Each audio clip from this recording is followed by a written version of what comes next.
Apakah benar Gibran Rakabuming Raka, Wakil Presiden RI, tidak memiliki ijazah SMA yang sah?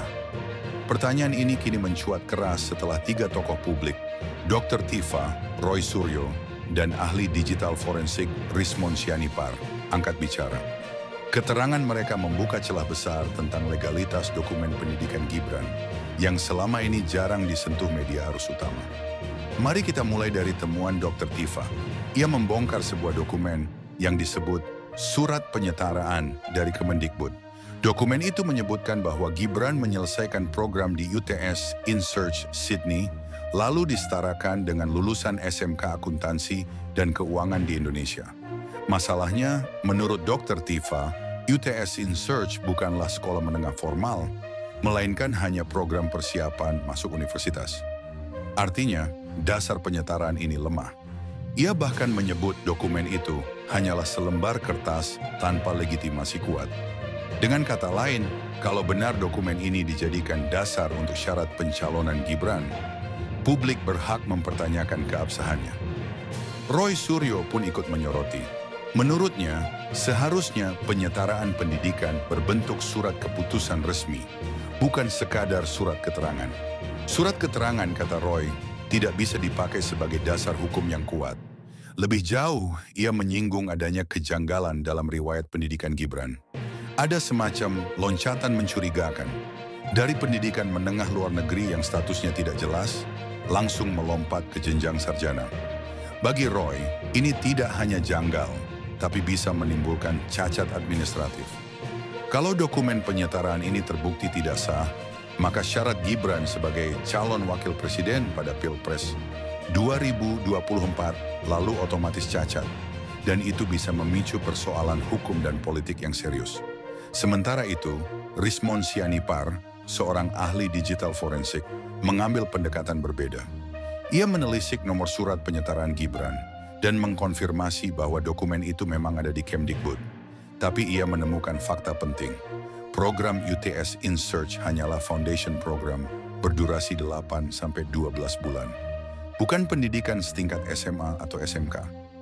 Dengan kata lain, Gibran menempuh jalur pendidikan yang lebih mirip kursus persiapan kuliah, bukan jalur pendidikan menengah formal. Rismon menegaskan, penyetaraan semacam ini perlu dijelaskan secara transparan. Apa dasar hukumnya? Dokumen akademik apa yang dipakai sebagai rujukan? Dan apakah penyetaraan ini berlaku umum atau hanya kasus khusus? Pertanyaan-pertanyaan ini sampai sekarang belum dijawab secara gamblang oleh Kemendikbud. Kalau kita tarik benang merahnya, ketiga tokoh ini sebenarnya bicara soal satu hal yang sama. Ada masalah serius dalam legalitas ijazah Gibran. Dokumen penyetaraan yang dipakai dianggap lemah, status sekolahnya dipertanyakan, bahkan transisi pendidikannya juga dinilai janggal. Dengan kata lain, ada keraguan besar apakah Gibran benar-benar memenuhi syarat pendidikan minimum sebagai calon wakil presiden. Lalu apa implikasinya? Pertama, ini bisa berujung pada krisis legitimasi. Bayangkan, seorang wakil presiden bisa saja dianggap tidak sah hanya karena dokumen pendidikannya bermasalah. Kedua, hal ini bisa dimanfaatkan sebagai senjata politik. Oposisi tentu tidak akan melewatkan peluang untuk menekan pemerintah dengan isu ini.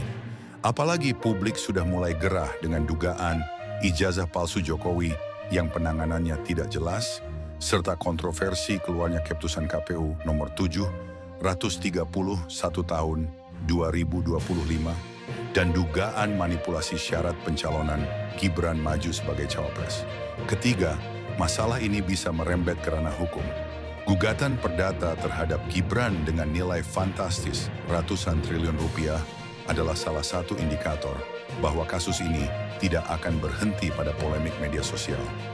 Jika pengadilan memutuskan ada cacat administratif, dampaknya bisa mengguncang posisi politik Gibran dan bahkan stabilitas pemerintahan Prabowo.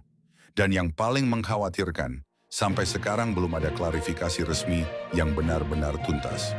Kemendikbud hanya menyebut dokumen itu ada, tapi tidak menjelaskan detail hukumnya. KPU juga terkesan menghindar. Publik dibiarkan dalam kebingungan, sementara isu ini terus jadi bahan spekulasi. Pertanyaannya sekarang, Apakah negara berani membuka semua dokumen itu secara terang benderang? Apakah Kemendikbud, KPU, dan pemerintah mau jujur menjawab? Ataukah kasus ijazah Gibran ini akan terus digantung sebagai senjata politik, dipakai sesuai kepentingan penguasa? Menurut kalian, apakah ijazah Gibran ini sah secara hukum atau memang ada rekayasa administratif di baliknya? Silakan tulis pendapat kalian di kolom komentar. Jangan lupa like, share, dan subscribe agar kita bisa terus mengupas isu-isu penting yang jarang dibahas media mainstream.